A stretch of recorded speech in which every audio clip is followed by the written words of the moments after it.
არც მე. დიდება და მადლობა ღმერთს გეოცავ და რომ მოსასწრებს. აი ჩამალოცასაც ითქმა რომ მაცხოვარი განხორციელდა და ჩვენი ცხოვრებისათვის. სიკვდილის თვალისაგან ჩვენს გადასასვლელად.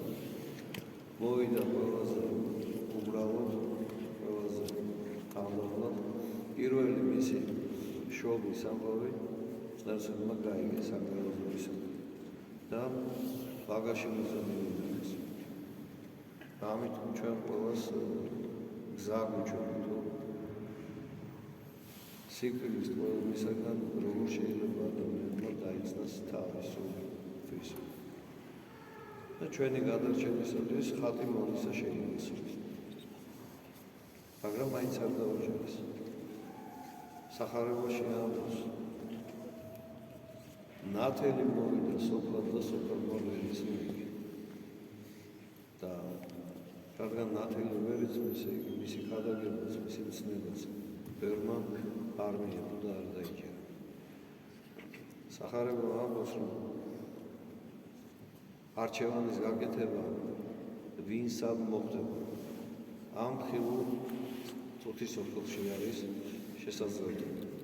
ვინც ქრისტეს ერგულია, ქრისტესთან ცხოვრდეს და მასთან ერთად აი სიხარული გაიზიაროს, ვინც ქრისტეს დასცილდა, მისი მოძულია და მოშურნია, მაშინ მან ეს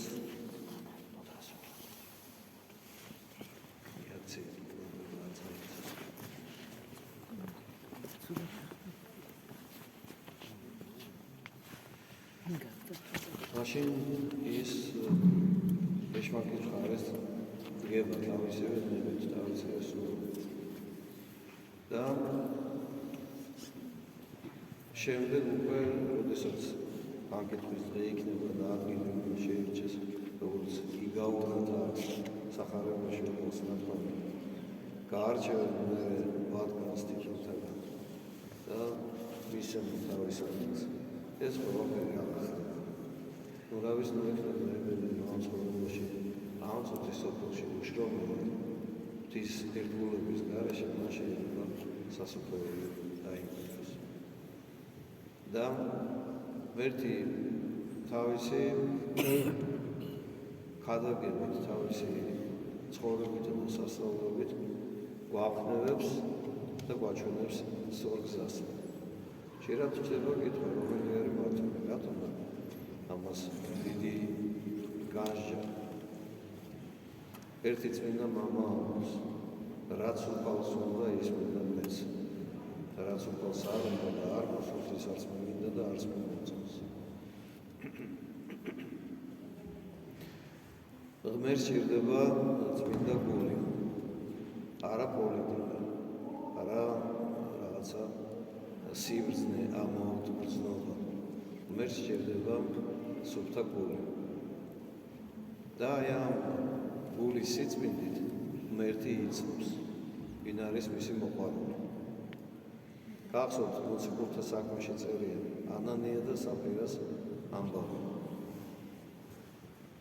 მოისმინეს ქადაგება ქრისტეზე, მოციქულებისაგან ირწმუნეს ქრისტე და იმ დროს ისე იყო, რომ ყველა თავის ქონებას ყიდდა და მოციქულის ფერთან ამ თანხას, განაყიდის თანხას, და შემდეგ უკვე მოციქულებს, ვინც ამისი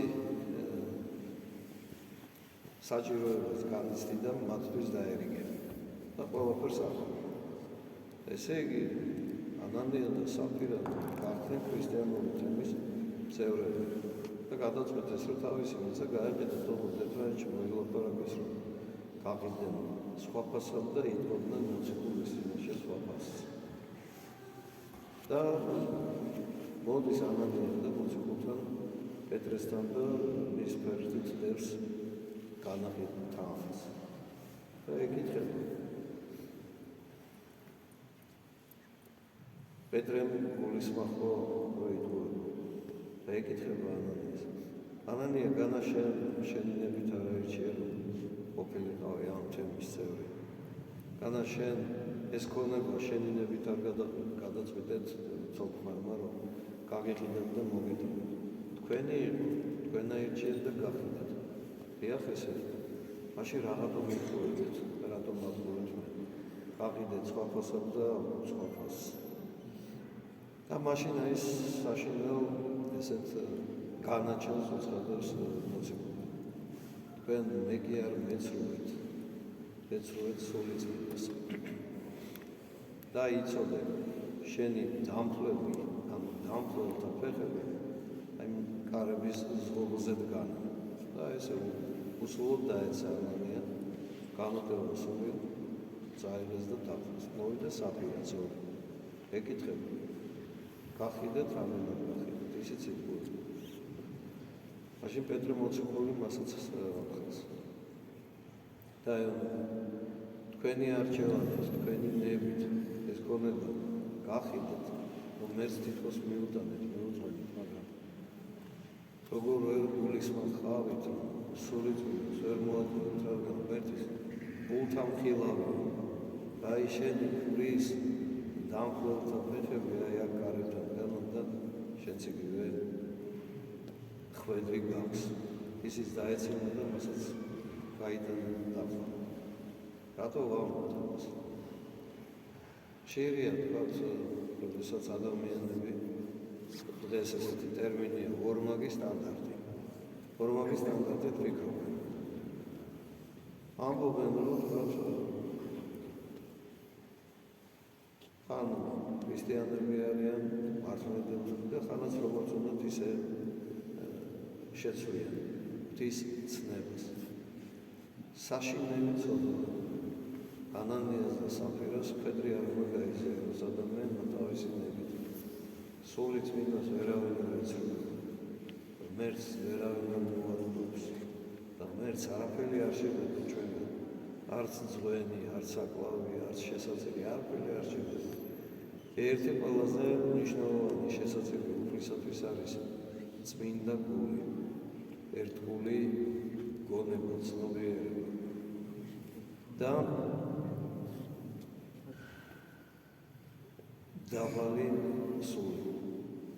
ეს არის ის ძღვენი, რომელიც თითოეულ ჩვენგან უნდა მივარდოთ. როგორ უნდა მივარდოთ? ხედავთ, ღმერთს ვერ ხედავთ. და სად უნდა მივუტანოთ სამსხვერპლო აი ტაძარში უნდა მივუტანოთ და ვთქვათ არა. წრფელი გულით ცნების შემსრულებელი ადამიანი ამ წუთის სოფელში სამოთხეს დაიმკვიდრებს. ჩვენი ვალის და ვალდებულობაც ეს არის. განჯის უნარი, რომ კეთილი ბოროტისაგან გავარჩევთ. დღეს თუ რაიმე არეულობა არის და თუ კი რაიმე უგუნურობა ხდება, ეს არის მიზეზი იმისა, რომ განჯის საღი აზროვნების ფიქრის უნარი დაგარგა ადამიანმა. და რაც მას სურს, რომ იყოს, იმას ასწავლებს სიმართლედ. და ჩვენთვის ადამიანისათვის სასურველი ბევრს სინამდვილედ უნდა რომ შეასწავლოს. მაგრამ ეს ესე არ ხდება. ჭეშმარიტი და მართალი არის რაც უკავმოდ თქვა. არ გასკდა და არ მივიტყვა. არ გინდოდეს. სხვისი არაფერი. და გიყვარდეს ღმერთი ყოველთვის და ყოველთვის შენ და მოყვასე შენ. ვინც დღეს ფიქრობს, რომ ქრისტიანიც იქნება და შფოთსა და არეულობაში მონაწილეობას მიიღებს, დაფიქრდეს სანამ ნაბიჯს გადადგოს. თუ გადადგოს ნაბიჯს, დაფიქრდეს სანამ ჯერმილებიანი არ იქნება. რადგანაც მერე უკვე რა სამოსელში და სადაც გვიპოვოს ღმერთმა, იმ სამოსელით და იმ გარემოში გამსაჯოს ჩვენ. დღეს იშვა ღრმა იესო ჩვენი ცხოვრებისათვის, ჩვენი ცხოვრებისათვის. რო გამოგვიხსნა სიკვდილის ტყვეობისათვის. და სიკვდილი რა არის? წმინდა წერილი ამბობს, ადამმა სწოდა და აი ამ წოდით შემოვიდა სიკვდილი, შეიძინა სიკვდილი. ესე იგი, ცოდვა რას ეფუძნება? სიცრუეს ან შეხედულების ან თავისი ნებით რო ადამიანი თავს მოიყვებს და ამ სიცრუით ფიქრობს, რომ ღმერთს მოატყუებს. გახსოვთ, რომ სამოთხეში როცა მოიკითხა უფალმა ადამიანს სადახა, უთხრა აბა, რატო იმალებ, იმიტომ რომ შეშველი, რა იცი რა შეშველი. სხვას დააბრალა, შენ რომ ქალი მეგობრად მომეცი, მან შემოსთი. ადამიანი, რომელიც თავის შეცდომას ვერ ხედავს, ის დაღუპვის გზაზე დგას. მოუნანიებელი სოდვა მრისხანების, თავაშობილობის, აღერახსნობის მიზეზი ხდება. ამისი მაგალითი არის სოდომი და გომორა. და მოუნანიებელი სოდვა მრისხანებაში გადასდის ადამიანს. და არიან მრისხანები და გაბრაზებული. და ვინც საკუთარ ცოდვას ხედავს და ვისაც თავისი შეცდომის დანახვის უნარი აქვს, მას გააჩნია სინამდვილე. და სინამდვილე კიდე შობს მობიერებას. და სხვის მიმართ თანალმობას. ამები ამბობენ სასწრაფოში, ან საავადმყოფოში. ავადმყოფი მეორე ავადმყოფს არ გადაიკითხავს, იმიტომ რომ ისიც ავად არის და იგივე სნეულობით არის შეფლობილი. და აი ამ სასნეულო სახლში ავადმყოფები ერთმანეთის გულშემატკივრების კი არის. მაგრამ ვისაც ეს განსაცდელი არ გამოუწია, თავი ყველაზე უფრო ძნად, ჭკვიანად და ყოველთვის უცოდნად მიაჩნია. ეს დაღუპვის გზა არის. უფალმა გვასწავლა, თუ გადარჩენის გზა როგორია. თავდაპირველად ღვთის მორჩილებით, ღვთის ამცნებების, ასრულების სურვილი. ყველაფერს ახლა ვერ შეასრულებს ადამიანი, მაგრამ ღვთისთვის სურვილიც უკვე შესაძლებელია და გასახარებელი არის. ვისაც სურვილი აქვს, მაშინ მან უნდა იცოდეს, ვინც ეძებს იპოვის და ვინც საკრებულოს კარებზე, მას გაეხსნება ეს კარი. და ესეთები ვართ ჩვენ, ამ უნდა ვიყოთ ჩვენ. უფალმა გვაჩვენა მაგალითი თავდაპირველისა და უფალმა გვაჩვენა მაგალითი მორჩილებისა. და ჩვენს მისი მიბაძვით დავემკვიდროთ ამ ხილული წუთისოფლიდან. უხილავ ზეცეულ არტს, სამყოფელს, ვინც ვიქნებით მორჩილი ღვთისა და თავდაპირველი ღვთის წინაშე. ილოცავთ დღევანდელ დიდ დღესასწაულს. ილოცავთ ღრმა იესოს გახორციელებას, შობას და ღმერთს ვთხოვთ იესოს, რომ მოგცეს გაჟის უნარი და დაიბადოს ჩვენს გულებში, გონებაში წინამორბედი, ჩვენი შეცდომებისათვის, შესწავლებისათვის და მოგცეს ერთგულება ღვთისა. და ღვთისადმი ერთგულების ბევრი მაგალითი არსებობს, თუ ღირსი მამების, დედების, თუ მოწამეების, თუ წინასწარმეტყველების, უამრავი მაგალითი არსებობს ამის. შორს რო იტყვიან, წასვლა არ სჭირდება ადამიანს. ვინც მოისურვებს, ყველაფერს ნახავს. ყველაფერზე პასუხი წმინდა წერილში და ყველაფრის მაგალითი თავად უფალი არის. პირველ რიგში საკუთარ თავს უსურვებ, მერე თქვენ ყველას გისურვებ.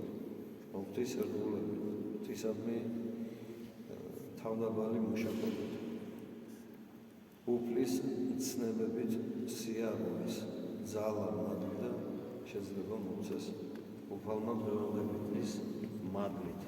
ამინ. ჩვენ ამას ვერთ.